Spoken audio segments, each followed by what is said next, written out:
తిరుమల శ్రీవారి లడ్డూ వివాదంపై సుప్రీంకోర్టులో విచారణ ప్రారంభమైంది. ప్రసాదంలో కల్తీ నెయ్యి వినియోగించారన్న ఆరోపణలపై దర్యాప్తు కోసం సిట్ కొనసాగించాలా, ప్రత్యేక స్వతంత్ర దర్యాప్తు సంస్థను ఏర్పాటు చేయాలన్న అంశంపై నిర్ణయం తీసుకోనుంది. విచారణలో భాగంగా ఇరుపక్షాల వాదనలు వినిపిస్తున్నాయి. రాష్ట్ర ప్రభుత్వం తరపున సిద్ధార్థ్ లూథ్రా, రోహత్గి వాదనలు వినిపిస్తున్నాయి.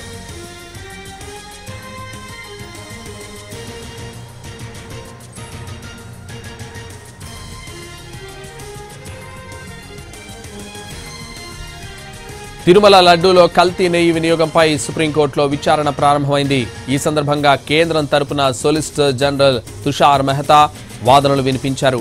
సిట్ దర్యాప్తుకు ఒక్కటే సరిపోదన్న తుషార్ మెహతా కేంద్రం తరపున పర్యవేక్షణకు ఓ అధికారిని ఏర్పాటు చేయాలన్నారు. ఇది కోట్లాది మంది భక్తుల మనోభావాలకు సంబంధించిన అంశమన్నారు. అయితే నిజంగా కల్తీ జరిగితే మాత్రం అది ఆమోదయోగ్యం కాదన్నారు జస్టిస్ గవాయ్.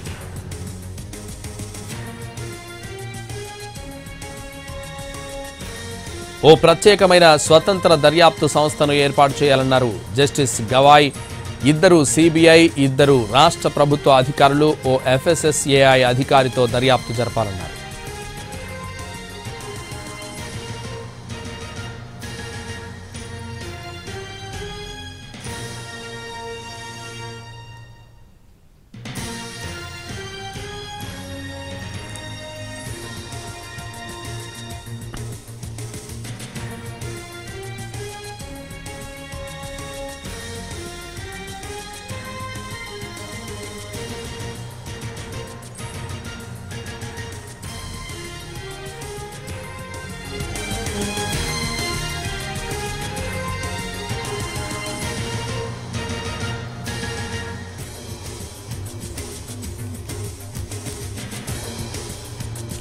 తిరుమల శ్రీవారి లడ్డూ వివాదంపై సుప్రీంకోర్టులో విచారణ ప్రారంభమైంది.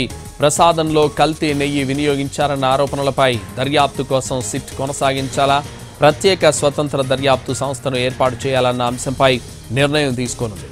విచారణలో భాగంగా ఇరు పక్షాల వాదనలు వినిపిస్తున్నాయి. రాష్ట్ర ప్రభుత్వం తరపున సిద్ధార్థ్ లూథ్రా, రోహత్గి వాదనలు వినిపిస్తున్నారు. తిరుమల లడ్డూలో కల్తీ నెయ్యి వినియోగంపై సుప్రీంకోర్టులో విచారణ ప్రారంభమైంది. ఈ సందర్భంగా కేంద్రం తరపున సొలిసిటర్ జనరల్ తుషార్ మెహతా వాదనలు వినిపించారు. సిట్ దర్యాప్తు ఒక్కటే సరిపోదన్న తుషార్ మెహతా కేంద్రం తరపున పర్యవేక్షణకు ఓ అధికారిని ఏర్పాటు చేయాలన్నారు. ఇది కోట్లాది మంది భక్తుల మనోభావాలకు సంబంధించిన అంశమన్నారు. అయితే నిజంగా కల్తీ జరిగితే మాత్రం అది ఆమోదయోగ్యం కాదన్నారు జస్టిస్ గవాయ్.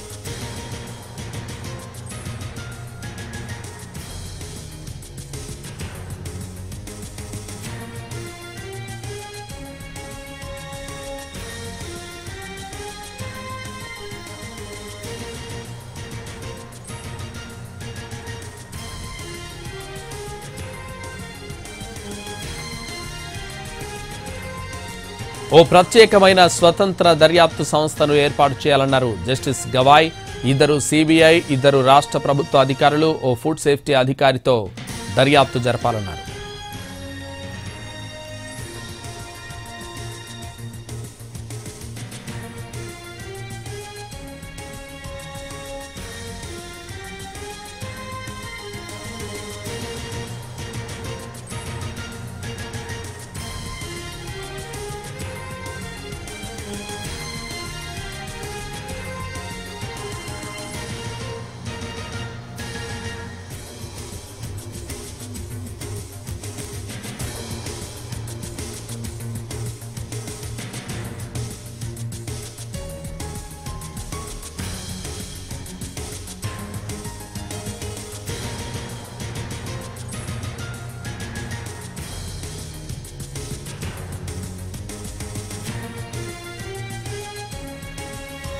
తిరుమల శ్రీవారి లడ్డూ వివాదంపై సుప్రీంకోర్టులో విచారణ ప్రారంభమైంది.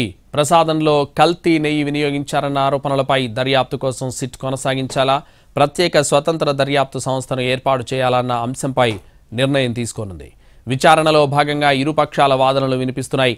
రాష్ట్ర ప్రభుత్వం తరపున సిద్ధార్థ్ లూథ్రా, రోహత్గి వాదనలు వినిపిస్తున్నారు. ఇదే విషయానికి సంబంధించి మరింత సమాచారం మా ప్రతినిధి ఢిల్లీ నుంచి ప్రసాద్ అందిస్తారు. ప్రసాద్. అంతిమంగా సుప్రీంకోర్టు ధర్మాసనం నిర్ణయం తీసుకుంది. 5 సభ్యులతో కూడినటువంటి ఒక బృందం సిబిఐ డైరెక్టర్ పర్యవేక్షణలో దర్యాప్తు చేయాలని చెప్పి ఆదేశాలు జారీ చేసింది. ఈ 5 సభ్యుల్లో 2 సిబిఐ అధికారులు ఉంటారు, అదేవిధంగా మరొక 2 రాష్ట్ర ప్రభుత్వం ప్రతిపాదించే అధికారులు ఉంటారు. ఆ తర్వాత food security safety of India చెందినటువంటి ఒక అధికారి ఈ బృందంలో భాగంగా ఉంటారు. మొత్తం 5 సభ్యులతో కూడినటువంటి ప్రత్యేక దర్యాప్తు బృందం సిబిఐ డైరెక్టర్ పర్యవేక్షణలో విచారణ జరిపేందుకు ఆదేశాలు జారీ చేసింది. అదేవిధంగా రాజకీయ డ్రామాలకు ఏమాత్రం కూడా అనుమతించబోమని చెప్పి కూడా చాలా స్పష్టంగా సుప్రీంకోర్టు ఈ ఉత్తర్వులు జారీ చేసే సందర్భంగా వ్యాఖ్యానించడం జరిగింది. చాలా స్పష్టంగా తెలియజేసింది. తిరుపతి లడ్డు శ్రీవారి లడ్డు తయారీలో కల్తీ నెయ్యిని వినియోగించారు అన్న అంశంపై వచ్చినటువంటి ఆరోపణలో పూర్తి స్థాయిలో ఈ బృందం తన యొక్క నివేదికను అందజేస్తుంది. ఆ మేరకు తదుపరి చర్యలు ఉంటాయి అన్న అంశాన్ని కూడా సుప్రీంకోర్టు ధర్మాసనం ఈ సందర్భంగా వ్యాఖ్యానించడం జరిగింది. ఈ 5 సభ్యులతో కూడినటువంటి దర్యాప్తు బృందం సిబిఐ డైరెక్టర్ పర్యవేక్షణలో పనిచేస్తుంది. ఎప్పటికప్పుడు ఈ దర్యాప్తు చేయటం, దానికి చెందినటువంటి అంశాలను కూడా సిబిఐ డైరెక్టర్ అందజేయటం, ఆ సిబిఐ డైరెక్టర్ దానిపై ఒక నివేదికను తయారు చేయడం జరుగుతుంది. ప్రధానంగా శ్రీవారి లడ్డు తయారీలో గత కొంతకాలంగా కల్తీ నెయ్యిని వినియోగిస్తున్నారన్న అంశాన్ని వచ్చినటువంటి ఆరోపణలను ఆధారం చేసుకుని రాష్ట్ర ప్రభుత్వం దీనిపై వ్యాఖ్యానించడం, అదేవిధంగా రాష్ట్ర ప్రభుత్వం దీనిపై ప్రత్యేక దర్యాప్తు బృందాన్ని ఏర్పాటు చేయడం, రాష్ట్ర ప్రభుత్వం ఏర్పాటు చేసినటువంటి ఈ ప్రత్యేక దర్యాప్తు బృందం పట్ల తమకు విశ్వాసం లేదన్న అంశాన్ని ఆధారం చేసుకుని ఇటు టిటిడి మాజీ చైర్మన్ వైవి సుబ్బారెడ్డి, అదేవిధంగా సుబ్రహ్మణ్య స్వామి సీనియర్ నాయకులు, కేంద్ర మాజీ మంత్రి ఆయన ఒక పిటిషనర్గా భాగమయ్యారు. ఆ మేరకు చాలా మంది కూడా దీంట్లో కీలకంగా పిటిషన్ కూడా దాఖలు చేయడం జరిగింది. వీటన్నిటినీ విన్న తర్వాత సుప్రీంకోర్టు ధర్మాసనం భారత ప్రభుత్వ సీనియర్ న్యాయవాది సొలిసిటర్ జనరల్ తుషార్ మెహతా చేసినటువంటి ప్రతిపాదనను ఆధారం చేసుకుని ఈ మేరకు సుప్రీంకోర్టు ధర్మాసనం ఈ రోజు నిర్ణయం తీసుకుంది. ఈ నిర్ణయం ప్రకారం 5 సభ్యులతో కూడినటువంటి ఈ అధికారుల బృందం పూర్తి స్థాయిలో విచారణ జరిపి సిబిఐ పర్యవేక్షణలో మొత్తం దర్యాప్తు జరుగుతుంది. ఆ మేరకు ఒక నివేదికను తయారు చేసి సుప్రీంకోర్టుకు అందజేయడం జరుగుతుంది. ఈ రకంగా కల్తీ నెయ్యితో శ్రీవారి లడ్డును తయారు చేశారు అన్న వచ్చినటువంటి ఆరోపణలో భాగంగా నిజానిజాలు ఈ 5 సభ్యులతో కూడినటువంటి బృందం దర్యాప్తు చేసి నిజాలను నిగ్గు తేలుస్తుంది. సుబ్రహ్మణ్య స్వామి వాదనలు ఏ విధంగా ఉన్నాయి ప్రసాద్? సుబ్రహ్మణ్య స్వామి చాలా ప్రధానంగా చేసినటువంటి వాదనలో భాగంగా రాష్ట్ర ప్రభుత్వం పైనే తన యొక్క వాదనలు ఎక్కిపెట్టారు. చంద్రబాబు నాయుడుపై వ్యక్తిగతంగా ముఖ్యమంత్రిగా తనకు ఏమాత్రం కూడా విశ్వాసం లేదు అన్న అంశాన్ని కూడా తన వాదనలో భాగంగా వ్యక్తం చేయడం జరిగింది. రాష్ట్ర ప్రభుత్వం తీసుకున్న ఏ నిర్ణయాన్ని కూడా తాము అంగీకరించలేము, నమ్మలేము, విశ్వసించలేమన్న అంశాన్ని కూడా తన వాదన సందర్భంగా గట్టిగా చెప్పడం జరిగింది. అదేవిధంగా సుబ్రహ్మణ్య స్వామి మొత్తం తిరుపతి లడ్డు శ్రీవారి లడ్డు చుట్టూ పేర్కొన్నటువంటి వివాదాలకు ప్రధాన కారణమైనటువంటి అంశాలను కూడా వెలికి తీయాలి. దీని సందర్భంగా వీటిని భక్తుల యొక్క మనోభావాలను పరీక్షించే విధంగా నిర్ణయాలు ఉండాలి, దీనిపై చర్యలు కూడా ఉండాలనే అంశాన్ని కూడా సుబ్రహ్మణ్య స్వామి తన వాదనలో భాగంగా వినిపించడం జరిగింది. ఇకపోతే పూర్తి స్థాయిలో దీనిపై విచారణ జరిపేందుకు కూడా సుప్రీంకోర్టు ధర్మాసనం నిర్ణయం తీసుకోవాలని చెప్పి కూడా ఇతర పిటిషన్లు కూడా తమ వాదనలు వినిపించారు. కాబట్టి రాష్ట్ర ప్రభుత్వం నియామకం చేసినటువంటి ప్రత్యేక దర్యాప్తు బృందం దర్యాప్తు పట్ల తమకు విశ్వాసం లేదన్న అంశాన్ని దాదాపు పిటిషన్లు అందరూ కూడా వ్యక్తం చేశారు. కాబట్టి ఒక స్వతంత్ర దర్యాప్తు సంస్థతో విచారణ జరపాలి, నిజాలు నిగ్గు తేల్చాలని చెప్పి కూడా సుప్రీంకోర్టు ధర్మాసనం భావించింది. దీనికి గాను భారత ప్రభుత్వం సీనియర్ న్యాయవాది సొలిసిటర్ జనరల్ తుషార్ మెహతా సహాయాన్ని తీసుకుంది. ఆ మేరకు తుషార్ మెహతా దీనిపై ఒక ఆలోచన చేయాలి, సహకరించాలి, ధర్మాసనానికి సహాయం చేయాలి అన్న అంశాన్ని కూడా గత విచారణ సందర్భంగా చెప్పడం జరిగింది. కాబట్టి తుషార్ మెహతా కేంద్ర ప్రభుత్వాన్ని కూడా సంప్రదించి కేంద్ర ప్రభుత్వం కూడా దీనిపై విచారణ చేసేందుకు మొగ్గు చూపుతుందా లేకపోతే అవకాశం ఉందా అన్న అంశాన్ని కూడా తెలుసుకోవాలని చెప్పి కూడా ధర్మాసనం సూచించింది. కాబట్టి ఇటు కేంద్ర ప్రభుత్వాన్ని కూడా సంప్రదించిన తర్వాత తుషార్ మెహతా ఈ మేరకు ఈ ప్రతిపాదనలు చేశారు. ఈ ప్రతిపాదనల ఆధారం చేసుకుని సుప్రీంకోర్టు ధర్మాసనం ఇటు రాష్ట్ర ప్రభుత్వం నుంచి 2 అధికారులు, అటు కేంద్ర ప్రభుత్వంలో పనిచేసే దర్యాప్తు సంస్థ సిబిఐకి చెందినటువంటి 2 అధికారులు, 4తో పాటు ఫుడ్ సేఫ్టీ అండ్ సెక్యూరిటీ భారత ఆహార భద్రతా సంస్థ చెందినటువంటి ఒక సీనియర్ అధికారి ఈ బృందంలో భాగం అవుతారు. కాబట్టి మొత్తం 5 సభ్యులు బృందంగా ఉంటారు. ఈ 5 సభ్యులు బృందం కూడా సిబిఐ డైరెక్టర్ పరిధిలోనే పర్యవేక్షణలోనే పనిచేస్తారు. కాబట్టి ఈ 5 సభ్యుల బృందం ఇచ్చే అంటే ఈ నివేదికను ఆధారం చేసుకుని తదుపరి చర్యలు ఉండే అవకాశం ఉంది. అంటే ఎప్పట్లోగా దీనిపై విచారణ పూర్తి చేయాలని స్పష్టమైన ఒక టైం పీరియడ్ ఏమైనా చెప్పిందా ప్రసాద్?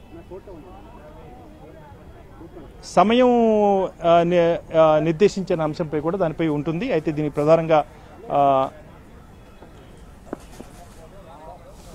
దీనిపై టైం లిమిట్ ఏమైనా ఇచ్చారా దీనికి సంబంధించి?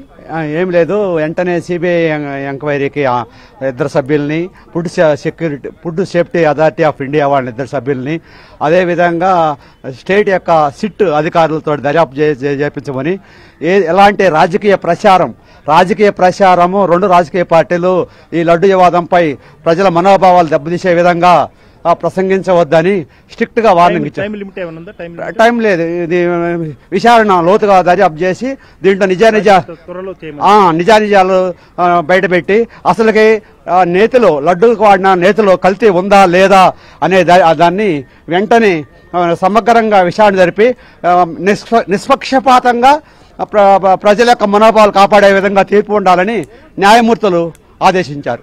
మొత్తానికి ఇది వీరంతా కూడా టైం లిమిట్ ఏం లేదు, కానీ సాధ్యమైనంత త్వరలో దీనికి సంబంధించి నిజాలు నిగ్గు తెలిసే విధంగా దర్యాప్తు చేసి ఆ మేరకు నివేదికను అందచేయాలి. ఎలాంటి రాజకీయ డ్రామాలకు కూడా ఎలాంటి పరిస్థితులు అనుమతించేది లేదన్న అంశాన్ని కూడా స్పష్టంగా సుప్రీంకోర్టు ధర్మాసనం ఈ సందర్భంగా వ్యాఖ్యానం చేసింది. కాబట్టి 5 సభ్యులతో కూడినటువంటి బృందం సిబిఐ డైరెక్టర్ పర్యవేక్షణలో తదుపరి విచారణ కొనసాగుతుంది. అయితే ప్రభుత్వం తరపు నుంచి ఏమైనా సాక్ష్యాలు ఆధారాలు ఏమైనా సమర్పించారా ప్రసాద్? వీటన్నిటిని కూడా సుప్రీంకోర్టుకి తమ లాయర్ల ద్వారా రాష్ట్ర ప్రభుత్వం టీటీడీ కూడా అందచేయడం జరిగింది. ఎప్పుడు ఏ రకంగా ఈ కల్తీ నెయ్యి వ్యవహారంపై ఏ రకంగా పరీక్షలు చేశారు, దీనిలో వచ్చినటువంటి వాస్తవాలు ఏంటి అంశాన్ని కూడా నిన్న లూథ్రాతోనూ అదేవిధంగా రోహిత్గితో కూడా ఇటు రాష్ట్ర ప్రభుత్వం అధికారులు, అదేవిధంగా సిట్ బృందం సభ్యులు, అదేవిధంగా టీటీడీ అధికారులు, టీటీడీ ఈవో, అదేవిధంగా అడిషనల్ ఈవో వీరంతా కూడా సమావేశమయ్యారు. వారు సమాచారం ఇచ్చారు. ఈ సమాచారాన్ని పూర్తిగా సమగ్రంగా ఆధారం చేసుకుని ఇటు వాదనలు వినిపించారు. ఆ సమాచారాన్ని అంతా కూడా ధర్మాసనానికి అందచేయడం జరిగింది. ఆ మేరకు సుప్రీంకోర్టు ధర్మాసనం తుషార్ మెహతా చేసిన ప్రతిపాదనలను ఆధారం చేసుకుని అంతిమంగా ఈ బృందాన్ని ఏర్పాటు చేసింది. ఈ టీము సిబిఐ డైరెక్టర్లో పనిచేసి ఆ మేరకు నిజాలు నిగ్గు తేల్చి కల్తీ ఏ రకంగా జరుగుతుంది, ఇది ఎలా అరికట్టాలన్న అంశంపై కూడా కొన్ని సిఫార్సులు కూడా చేసే అవకాశం ఉంది. కాబట్టి పూర్తి స్థాయిలో సమగ్రంగా భక్తుల మనోభావాలను పరీక్షించే విధంగా ఈ బృందం పనిచేయాల్సి ఉంటుందన్న అంశాన్ని కూడా సుప్రీంకోర్టు ధర్మాసనం చాలా స్పష్టంగా పేర్కొంది. ఎలాంటి రాజకీయ డ్రామాలకు కానీ ఇతరత్ర వ్యాఖ్యలు చేసేందుకు కానీ అనుమతించబోన్న అంశాన్ని కూడా స్పష్టంగా ఈ సందర్భంగా తెలియజేసింది. కేవలం భక్తుల యొక్క మనోభావాలు, ప్రజల యొక్క మనోభావాలు దెబ్బతినకుండా దాన్ని పరిరక్షించాల్సినటువంటి బాధ్యత ఉంది. కాబట్టి దాన్ని ఆధారం చేసుకుని ఈ దర్యాప్తు కొనసాగుతున్న అంశాన్ని ధర్మాసనం ఈ సందర్భంగా స్పష్టంగా చెప్పడం జరిగింది.